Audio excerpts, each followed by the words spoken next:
Hi friends, మీరందరూ బాగున్నారా? ఈరోజైతే నేను ఒక అంతా చూపిస్తున్నానండి క్లియర్గా. దుకాణాలు అయితే రంజాన్ పండుగ అన్ని నైట్ ఓపెనింగ్ చేస్తారు, మార్నింగ్ పెట్టారు. ఇక్కడ మార్నింగ్ అయితే ఇక్కడ ఎప్పుడు తెలుస్తాయంటే 2కు 3కు తెచ్చారండి. నైట్లో అయితే 4 గంటల వరకు ఉంటాయి ఇవన్నీ దుకాణాలు, షాపింగ్ మాలు ఏమన్నా అండి. మన కిరాణా దుకాణానా, ఏమైనా సబ్జీ తెచ్చుకోవాలన్నా, కూరగాయలన్నా, ఏమైనా హలీం అయినా ఏమైనా అన్నీ మా హైదరాబాద్లో అయితే నైట్లో దొరుకుతాయండి. ఇప్పుడు రంజాన్ పండుగ కాబట్టి ఇంకా పొద్దున 4 వరకు ఉంటాయి ఇవన్నీ అండి. ఎవరైనా వచ్చి మనం షాపింగ్ చేసుకోవచ్చు.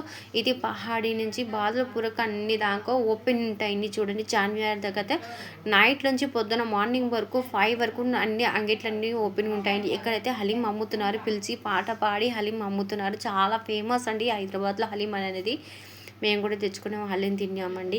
ఇక్కడైతే మేము బాదల్పూరికి పోతున్నాం, కొంచెం మాకు పని ఉంది కాబట్టి కొంచెం షాపింగ్ కూడా చేసుకున్నాం. చూడండి, మా వీడియో మీకు నచ్చినైతే లైక్ చేయండి, షేర్ చేయండి, సబ్స్క్రైబ్ చేయండి.